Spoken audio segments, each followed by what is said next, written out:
अभी हम बात करेंगे प्रतिरोधकता के बारे में। यह किसी पदार्थ का अभिलाक्षणिक लक्षण होता है, यानी कि यह पदार्थ का एक गुण होता है जिसे हम प्रतिरोधकता कहते हैं। प्रतिरोधकता का ऐसा ही मात्रक होता है ओम मीटर। प्रतिरोधकता का ऐसा ही मात्रक होता है ओम मीटर। दूसरा, जिनकी प्रतिरोधकता सबसे कम होती है वे सबसे अधिक सुचालक होते हैं। जिनकी प्रतिरोधकता कम होगी उनमें से विद्युत धारा का प्रभाव भी अधिक होगा। जैसे धातुएं होती है तो धातुओं की प्रतिरोधकता कम होती है, तो कम होने की वजह से उनमें प्रतिरोध या फिर रुकावट पैदा नहीं होगी। रुकावट पैदा नहीं होगी तो करंट अधिक फ्लो में चलेगा। कहने का मतलब है धातुओं की प्रतिरोधकता कम होती है, इसलिए वो विद्युत के सुचालक होते हैं। और जैसे विद्युत रोधी पदार्थ होते हैं, जैसे प्लास्टिक है, लकड़ी है, इस प्रकार के पदार्थ, तो उस पदार्थों में क्या होता है, प्रतिरोधकता ज्यादा होती है, तो इसकी वजह से उसमें विद्युत धारा कम चलती है या न के बराबर चलती है। तो अब हम पढ़ेंगे प्रतिरोधकता धातुओं में उसका परिसर क्या होता है। उसका परिसर होता है धातु और मिश्र धातु। देखिए, धातु और मिश्र धातु में होता है 10 की घात -8 से लेकर 10 की घात -6 तक की प्रतिरोधकता होती है। जैसे हमारे पास है अब एक सिल्वर धातु है, यानी कि चांदी, जिसे हम चांदी भी कहते हैं। सिल्वर की प्रतिरोधकता होती है 0। सिल्वर की प्रतिरोधकता होती है 1.6 गुणा 10 की घात -8 ओम मीटर। इसकी प्रतिरोधकता सबसे कम होती है, क्योंकि यह धातु है और धातु होने की वजह से इसमें प्रतिरोध कम लगता है और बहुत कम लगता है, इसीलिए यह विद्युत की सुचालक होती है। यानी कि विद्युत की सबसे अधिक सुचालक या अच्छा चालक हम इसे कह सकते हैं, जो कि है सिल्वर, जैसे हम चांदी भी कहते हैं, क्योंकि इसके अंदर प्रतिरोध सबसे कम लगेगा, क्योंकि इसकी प्रतिरोधकता यहाँ पर बहुत कम है। इसकी प्रतिरोधकता है हमारे पास 1.6 गुणा 10 की घात -8 ओम मीटर। तो यहाँ पर प्रश्न बनता है कि भाई सबसे अधिक विद्युत का सुचालक कौन है, जो कि है सिल्वर। कारण यह है कि इसकी प्रतिरोधकता सबसे कम होती है।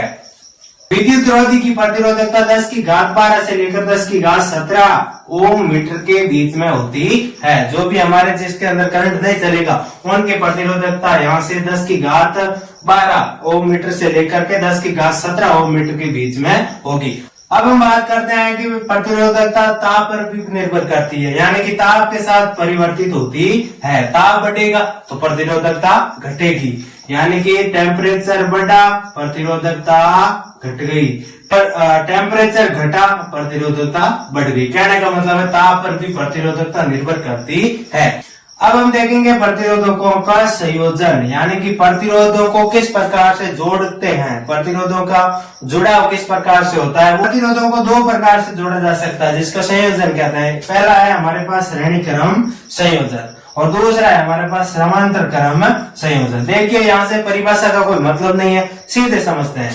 श्रेणी क्रम संयोजन कहने का मतलब है चैन बाय चैन, यानी कि एक के बाद एक दूसरा, दूसरे के बाद तीसरा, इस प्रकार से लाइन से किसी प्रतिरोधों को जोड़ा जाए, तो इस प्रकार के संयोजन को कहते हैं श्रेणी क्रम संयोजन। अब यहाँ पर है ये R1 और R2 क्या है और प्रतिरोध क्या है। देखिए, जो भी हम उपकरण को उपयोग में लेते हैं, जो भी युक्तियां उपयोग में लेते हैं, जैसे विद्युत टोस्टर है, बल्ब है, कोई भी पंखा है, उसके अंदर कुछ न कुछ प्रतिरोध का मान होता है। वही यहाँ पर लगे हुए अवयव होते हैं और उन्हीं प्रतिरोध के मान को हम यहाँ पर R1 और R2 R3 के नाम से पहचानते या फिर उपयोग करते हैं। बाकी यहाँ पर कुछ नहीं है। उपकरण लगे हुए हैं किसी परिपथ के अंदर, अब परिपथ के अंदर उपकरण लगे हुए तो उसमें कुछ न कुछ प्रतिरोध का मान होता है, क्योंकि वो विद्युत करंट को रोकने का कुछ न कुछ तो काम करेंगी।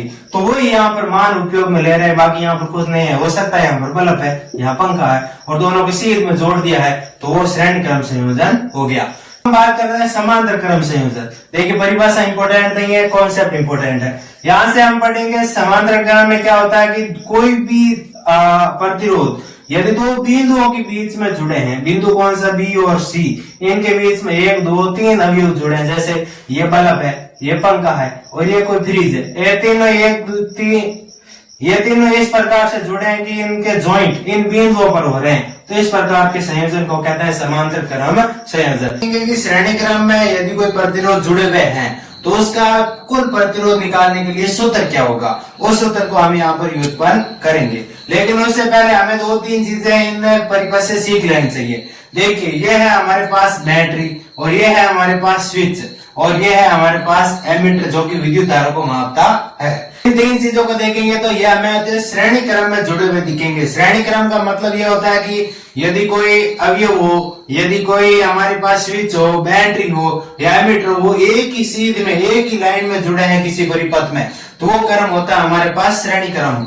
तो इसके अंदर हम देखेंगे तो बैटरी श्रेणी क्रम में जुड़ी हुई है, स्विच श्रेणी क्रम में जुड़ा हुआ है और एमीटर जो है श्रेणी क्रम में जुड़ा हुआ है। यानी कि यहाँ से प्रश्न बन सकता है कि जो हमारा विद्युत धारा को मापने वाला यंत्र है जिसे हम कहते हैं एमीटर, विद्युत धारा को मापने वाला यंत्र जिसे हम एमीटर कहते हैं, ये एमीटर हमें देख रहे हैं तो परिपथ में श्रेणी क्रम में जुड़ा हुआ मिलेगा। तो ये प्रश्न बनता है कि एमीटर को किस में जोड़ा जाता है, तो वो होता है हमारे पास श्रेणी क्रम में। और बैटरी को भी देखेंगे तो यहाँ पर श्रेणी क्रम में जोड़ा जाता है, स्विच को भी श्रेणी क्रम में जोड़ा जाता है। देखिए प्रतिरोधक को हमने नाम दिया अलग अलग R1, R2, R3।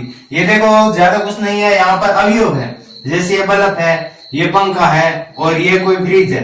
ये तीनों एक दूसरे के सामने सीधे जोड़ दिए हैं, तीनों को इस प्रकार से सीध में जोड़ दिए हैं और इनका कुछ न कुछ प्रतिरोध होगा, वही हमने नाम दिया है R1, R2 और R3।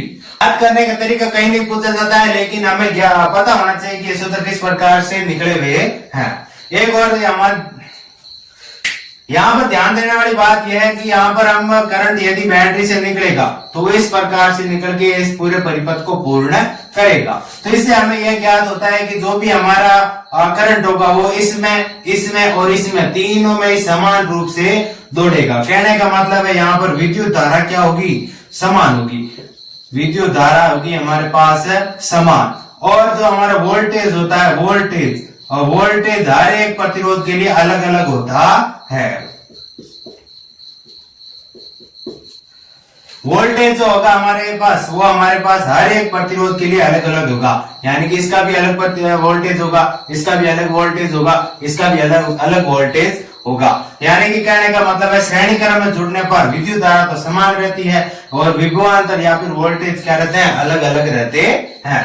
तो अब यहाँ से हम एक चीज ज्ञात कर सकते हैं, इन तीनों का कुल वोल्टेज क्या होता है, तो वोल्टेज होगा V बराबर V1 पहले के लिए और V2 दूसरे के लिए और V3 यानी कि यहाँ पर तीसरे के लिए।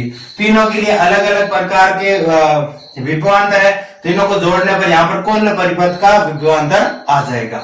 यहाँ पर विद्युत धारा की बात करें तो वो सब में समान ही चलने वाली है। ओम के नियम से हमें पता चलता है कि V बराबर IR होता है। अब यहाँ पर ध्यान देने वाली बात यह है कि पहले प्रतिरोध के लिए V1 बराबर I R1 लिख सकते हैं, क्योंकि यहाँ पर I जो है इसमें भी समान है, इसमें भी समान है, इसमें भी समान है, इसलिए I को यहाँ पर I लिखा है। V2 बराबर I R2, V3 बराबर I R3। ये तीनों ही अलग अलग प्रतिरोधों के लिए तीनों ही अलग अलग विभवांतर है। अब इसका मान हम इसमें रखेंगे तो V बराबर V1 plus V2 plus V3। यहाँ पर V की जगह पर लिख देंगे IR और V1 की जगह पर लिखेंगे IR1 और V2 की जगह पर लिखेंगे IR2 और V3 की जगह लिखेंगे IR3। यहाँ पर I सब कॉमन आ रहा था, I को बाहर ले लिया, R1 plus R2 plus R3 और इधर I से I कट गया तो पीछे बचा R बराबर R1 plus R2 plus R3। तो ये होता है हमारे पास श्रेणी क्रम में जोड़ने के लिए प्रतिरोधकों का कुल प्रतिरोध, जिसका सूत्र हमारे पास है।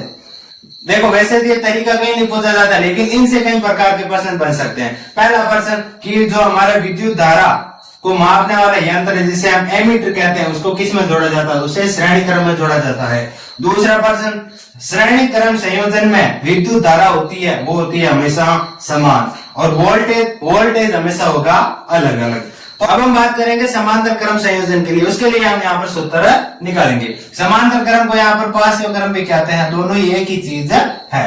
सूत्र निकालने से पहले हम यहाँ पर देखेंगे 2-3 मोस्ट इंपोर्टेंट प्रश्न जो पूछे जा सकते हैं। देखेंगे यहाँ पर इसको हमने R1 नाम दिया, इसको R2 और इसको R3। ये अलग अलग प्रतिरोध है जिसको हमने दो बिंदुओं के बीच में जोड़ा, बिंदु A और बिंदु B, दोनों बिंदुओं के बीच में जोड़ा दिया, हमारे पास इस प्रकार का संयोजन होगा। तो ये हमारे पास समांतर क्रम संयोजन कहलाता है। अब देखेंगे इसमें 2-3 प्रश्न। पहला प्रश्न, वोल्ट मीटर, वो जो कि विभवांतर को मापता है, विभवांतर को मापने वाली युक्ति को वोल्ट मीटर कहते हैं। ये वोल्ट मीटर हमें इस प्रकार से जुड़ा हुआ मिल जाएगा, इस बिंदु से लेके इस बिंदु के मध्य। ये भी हमारे पास समांतर क्रम में जुड़ा हुआ है। तो ये मोस्ट इंपोर्टेंट प्रश्न बनता है, वोल्ट मीटर को किस क्रम में जोड़ा जाता है? वो जोड़ा जाता है समांतर क्रम में। ठीक है, समांतर क्रम संयोजन में होता यह है कि जो विभवांतर होता है वो सभी अवयवों के लिए, सभी प्रतिरोधकों के लिए हमेशा समान होता है, लेकिन जो विद्युत धारा है हर एक अवयव या प्रतिरोधक के लिए अलग अलग होगी। यानी कि ये अपने अनुसार विद्युत धारा ग्रहण करेगा, ये अपने अनुसार विद्युत धारा ग्रहण करेगा और ये अपने अनुसार विद्युत धारा ग्रहण करेगा। इसलिए हमारे घरों में जो लाइट है, पंखे सब जुड़े हुए होते हैं, वो सब समांतर क्रम में जुड़े हुए होते हैं। इसका कारण ये होता है कि वो अपने अनुसार विद्युत धारा को ग्रहण कर सकते हैं और हर एक के लिए यहाँ पर अलग अलग स्विच लगाया जा सकता है। ये तो कॉमन हमने परिपथ में लगा दिया, लेकिन यहाँ पर हर एक के लिए अलग अलग स्विच लगाए जा सकते हैं ताकि इनका उपयोग अलग अलग किया जा सकता है। लेकिन अब हम बात करते हैं सूत्र व्युत्पन्न, यानी कि सूत्र यहाँ पर ज्ञात करते हैं। हम देखते हैं कि विभवांतर समान है तो इसको हम छेड़ेंगे नहीं, लेकिन विद्युत धारा सब में अलग अलग है, तो इन तीनों ही प्रतिरोधकों की कुल विद्युत धारा होगी हमारे पास I बराबर I1 plus I2 plus I3। अब ओम के नियम से देखते हैं V बराबर IR होता है, लेकिन हमें यहाँ से चाहिए विद्युत धारा ताकि इसका मान हम इस सूत्र में यानी समीकरण नंबर 1 में रख सके। तो यहाँ से I बराबर हो गया हमारे पास V बटा R। तो पहले के लिए हो जाएगा I1 बराबर V बटा R1 क्योंकि वोल्टेज तो समान है।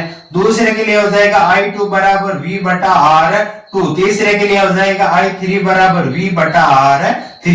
नंबर समीकरण 2, नंबर समीकरण 3 और नंबर 4 मान हम समीकरण नंबर 1 में रखेंगे तो हमारे पास आएगा I बराबर I1 plus I2 plus I3। I की जगह पर हमने रख दिया V बटा R, ठीक है, और I1 की जगह पर रखा हमने V बटा R1, I2 की जगह V बटा R2 और I3 की जगह पर V बटा R3। ये मान रख दिया हमने। इन तीनों में कॉमन V आ रहा है, यानी कि V को हमने बाहर ले लिया। पीछे बचे हमारे पास 1 बटा R1 प्लस 1 बटा R2 प्लस 1 बटा R3 और इस तरह बचा V बटा R। V से V हो गया कैंसिल। यहां से बचा हमारे पास 1 बटा R बराबर 1 बटा R1 प्लस 1 बटा R2 प्लस 1 बटा R3। यही है हमारे पास समांतर क्रम में जोड़े हुए प्रतिरोधकों का कुल प्रतिरोध। इससे कई प्रकार के प्रश्न बनते हैं। अब हम देखेंगे विद्युत धारा का तापीय प्रभाव, यानी कि विद्युत धारा से किस प्रकार से तापीय प्रभाव उत्पन्न होता है। देखिए, विद्युत धारा का तापीय प्रभाव का मतलब है विद्युत धारा का तापीय प्रभाव का मतलब है कि किसी भी अवयव को हम विद्युत धारा दे रहे हैं, उसकी वजह से वो गर्म हो जाता है, उसे हम कहते हैं विद्युत धारा का तापीय प्रभाव। जैसे हम किसी भी बल्ब में से करंट को पाएंगे तो करंट की वजह से वो क्या होगा, बल्ब जलेगा। क्यों जला? क्योंकि उसके अंदर जो लगा तंतु है, जो उसके अंदर स्प्रिंग लगी हुई है, जिसके अंदर लगी स्प्रिंग और गर्म होने की वजह से यहाँ पर ऊष्मा उत्पन्न हुई है। तो कहने का मतलब है वो विद्युत धारा के कारण विद्युत धारा के कारण उसमें ऊष्मा उत्पन्न हुई है, तो इसीलिए यहाँ पर हम कहेंगे उसे विद्युत धारा का तापीय प्रभाव। इसमें देखते हैं सबसे पहले बल्ब का जलना, तो वो जलता है हमारे पास विद्युत धारा के तापीय प्रभाव से। हाँ, कभी कभार ये पूछ लेता है कि बल्ब की आविष्कार किसने किया था। बल्ब का आविष्कार किया था थॉमस अल्वा एडिसन ने, ठीक है। बल्ब का तंतु किसका बना हुआ होता है? बल्ब का तंतु बना हुआ होता है टंगस्टन का। बल्ब का तंतु टंगस्टन का बना हुआ होता है, जिसका गलनांक होता है 3380 डिग्री सेल्सियस। बल्ब का तंतु टंगस्टन का क्यों बनाया जाता है? उसका कारण यह है कि इसका गलनांक उच्च होता है और गलनांक उच्च होने की वजह से वो गर्म होगा तो वो टूटेगा नहीं, वो गर्म होने की वजह से वो टूटेगा नहीं, इसलिए बल्ब का तंतु जो है टंगस्टन का बनाया जाता है क्योंकि इसका गलनांक उच्च होता है। अब हम बात करते हैं विद्युत टोस्टर, विद्युत हीटर, विद्युत इस्त्री, इस प्रकार के अवयव विद्युत धारा के तापीय प्रभाव पर काम करते हैं, या फिर गीजर कह लो। जो भी हम विद्युत के द्वारा भोजन गर्म करते हैं वो इसी के उदाहरण है। अब हम बात करते हैं हीटर का तापक अवयव किसका बना हुआ होता है। हीटर का तापक अवयव बना हुआ होता है नाइक्रोम का, और विद्युत इस्त्री का तापक अवयव वो बना होता है इस्पात का। यानी जो विद्युत इस्त्री जिससे हम प्रेस करते हैं उसका तापक अवयव हमेशा बना होगा इस्पात का बना हुआ होता है, और जो हीटर जो हम काम में लेते हैं उसका तापक अवयव यानी कि जो स्प्रिंग होती है वो हीटर की, वो नाइक्रोम की बनी हुई होती है। ये भी धातु है और ये मिश्र धातु है, और ये हमारे पास टंगस्टन भी एक प्रकार का धातु है। देखिए, जब भी हम किसी भी अवयव में विद्युत धारा प्रवाहित करेंगे तो उसकी वजह से यहाँ पर ऊष्मा उत्पन्न होगी। उस ऊष्मा का सूत्र होता है हमारे पास हीट बराबर शक्ति गुणा समय, H बराबर शक्ति गुणा समय। और दूसरा सूत्र हम इसी से निकाल सकते हैं, वो है हमारे पास हीट यानी कि उष्मा बराबर आई स्क्वायर विद्युत धारा का इस वर्ग और प्रतिरोध गुणा समय। और तीसरा सूत्र है हमारे पास उष्मा बराबर विभवांतर गुणा विद्युत धारा गुणा समय। इन तीनों के अलग अलग प्रकार के प्रश्न बनते हैं जो कि हम प्रश्न के समय देखेंगे। अब हम बात करेंगे विद्युत शक्ति के बारे में। विद्युत शक्ति कार्य करने की दर को विद्युत शक्ति कहते हैं, यानी कि यहाँ पर P बराबर हो गया हमारे पास W बटा T। W है हमारे पास कार्य, T है हमारे पास समय, यानी कि एक निश्चित समय में कितना कार्य किया जाता है और कितनी ऊर्जा खपत की जाती है। यहाँ पर किया गया कार्य को ऊर्जा के रूप में भी व्यक्त कर सकते हैं, यानी कि एक निश्चित समय में कितनी ऊर्जा खर्च की है, विद्युत ऊर्जा जिसे हम करंट कहते हैं, करंट के रूप में हमने कितनी ऊर्जा खर्च की है उसको हम कहते हैं शक्ति। जो शक्ति का ऐसा ही मात्रक होता है हमारे पास वाट, और दूसरा मात्रक जो सूत्र से निकलेगा हुआ है हमारे पास जूल, जूल प्रति सेकंड। जूल निकला है यहाँ से कार्य से और सेकंड निकला है यहाँ से समय से। कहने का मतलब है ऐसा ही मात्रक हो गया हमारे पास वाट और दूसरा मात्रक हो गया हमारे पास जूल प्रति सेकंड। यहाँ से शक्ति के 2-3 और फॉर्मूले हैं। दूसरा फॉर्मूला है P बराबर VI, विभवांतर और विद्युत धारा के गुणनफल को भी शक्ति कह सकते हैं। दूसरा फॉर्मूला, तीसरा फॉर्मूला हमारे पास शक्ति बराबर विद्युत धारा का वर्ग गुणा प्रतिरोध। और चौथा फॉर्मूला है हमारे पास P बराबर यानी कि शक्ति बराबर विभवांतर का वर्ग बटा R यानी कि प्रतिरोध। इन तीनों ही सूत्रों से, तीनों या फिर इन चारों सूत्रों से अलग अलग प्रकार के प्रश्न बनते हैं। अब हमारे पास है यूनिट, जो अक्सर हम लाइट के बारे में सुनते हैं कि हमारे पास कितने यूनिट का बिल आया है, उसी की हम बात करते हैं। यूनिट क्या होता है? 1 घंटे में किलोवाट शक्ति की खपत ही यहाँ पर यूनिट कहलाती है, यानी कि हमने 1 घंटे में कितनी यहाँ पर किलोवाट में शक्ति को खर्च किया है, उसको खर्च किया है, वही हमारे पास क्या होगा? यूनिट होगा। यानी कि 1 यूनिट बराबर होता है हमारे पास 1 किलोवाट घंटा। ये ऊर्जा का मात्रक भी है, यानी कि हम ऊर्जा की बात कर रहे हैं। 1 यूनिट होता है 1 किलोवाट घंटे के बराबर। हम हमारे घरों में उपयोग हो रहे मीटर के ऊपर भी यहाँ पर किलोवाट घंटा लिखा हुआ नजर आ जाएगा। ये हमारे पास होता है ऊर्जा का सबसे बड़ा मात्रक, यानी कि ऊर्जा का सबसे बड़ा मात्रक है किलोवाट घंटा। अब किलोवाट घंटा को जूल में कन्वर्ट करने पर हमारे पास क्या वैल्यू आती है? तो 1 किलोवाट घंटे में 3.6 गुणा 10 की घात 6 जूल ऊर्जा प्राप्त होती है। वीडियो में इतना ही। चैनल को सब्सक्राइब जरूर कीजिए। Thank you.